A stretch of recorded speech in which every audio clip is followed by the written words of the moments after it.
ऐसे ऐसे आचार्य हैं। मंडला आरती में जब दर्शन खोलने गए, देखा अंदर कीर्तन हो रहा है। ताला नहीं खोला अभी मंदिर का, कीर्तन हो रहा है। हरि बोल हरि बोल। अरे भाई महाराज, लोग कहां से आ गए मंदिर में कीर्तन करने वाले। बार खोल कर देखा, ताजे ताजे फूल, ताजी ताजी मालाएं, ताजा ताजा चंदन।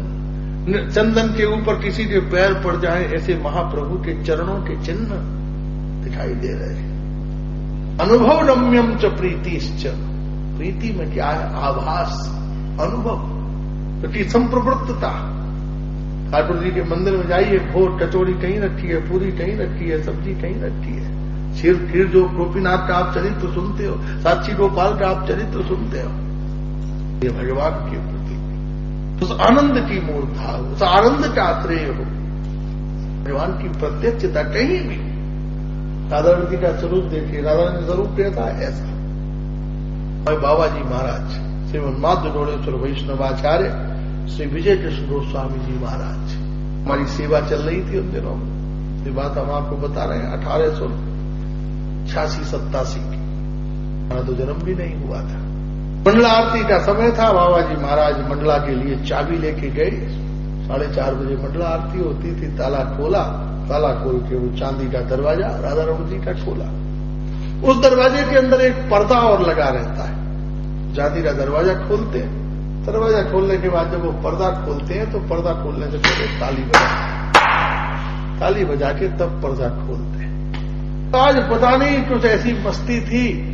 यमुना स्नान करके आए थे। यमुना जी में स्नान करके आया जाता है। अब तो वही कुएं में नहा लेते हैं, पहले यमुना स्नान करके ही आते थे। यमुना स्नान करके आए, भागवत जी का पाठ करते हुए वो पर्दा खोलना भूल गए, ताली बजाना भूल गए।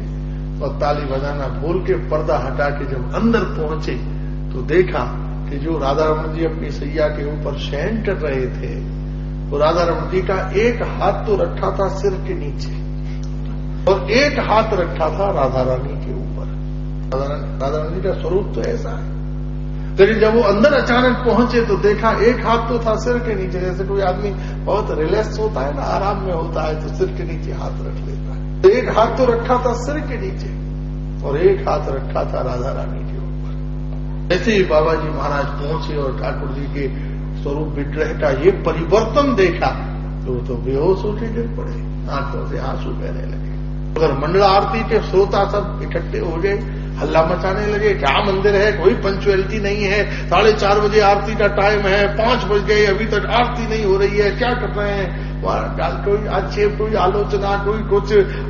जो वैष्णव थे, संभ्रांत थे, समझते थे कि भाई बात को समझने में भूल हो सकती है, लेकिन हम गोसाई जी को भी जानते हैं, मंदिर की परंपरा को भी जानते हैं, हमको विश्वास है कि दृश्य गलत हो सकता है, इनकी इंटेंशन गलत नहीं हो सकती, इनकी सोच गलत नहीं हो सकती। फिर एक गोसाई जी नहा के अंदर गए, देखो तो बेहोश पड़े हुए, पानी के छींटा दिए, तब उठ गए, नृत्य करने लगे। अरे देखो राधा रमन जी क्या बन गई। उठकर देखा तो राधा रमन जी तो वही बन गई जो बन गई थे। ठाकुर जी का बिना ताली बजाए देख ली तुमने मेरी लीला, ताली बजा के आया करो। इसलिए हृदय में भाव होना चाहिए। ये कोई पत्थर की मूर्ति थोड़ी ना है, ये उसके लिए है जिसके पास भाव नहीं है। साधु वृंदावन गए, अरे गोपी पत्थर की मूर्ति की पूजा करती है। बोले नहीं सखी, इसको पाषाण न कहना। ये पाषाण नहीं है, ये पाषाण तब था जब जयपुर के बाजार में रखा हुआ था। सखी इसको पाषाण न कहना, मैंने अपने प्राण दिए हैं, अब इसको निष्प्राण न कहना। ये निष्प्राण नहीं है, मैंने अपने ही प्राण इसमें रख दिए हैं, इसलिए मेरे प्राणों से ये जीवित है। इसलिए महाप्रभु का जो चिन्मय आनंद है, स्वरूप है, उसकी प्रतीति हो। जपट्याम जप यज्ञेषु। इसलिए जब भी हम भगवान के सामने जप करें तो क्या होना चाहिए?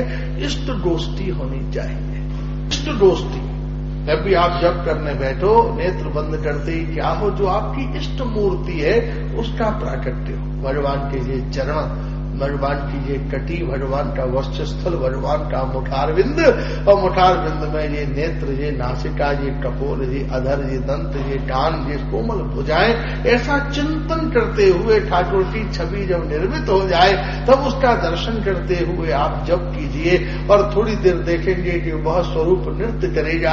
आपकी मर्जी हो नाट लीला देखिए, आपकी मर्जी हो गिरिराज लीला देखिए, आपकी मर्जी हो रास लीला देखिए। जब करते समय जब वो स्वरूप प्रकट हो जाए तो आप फरमाइश कीजिए, ठाकुर आज नागलीला दिखाओ ना।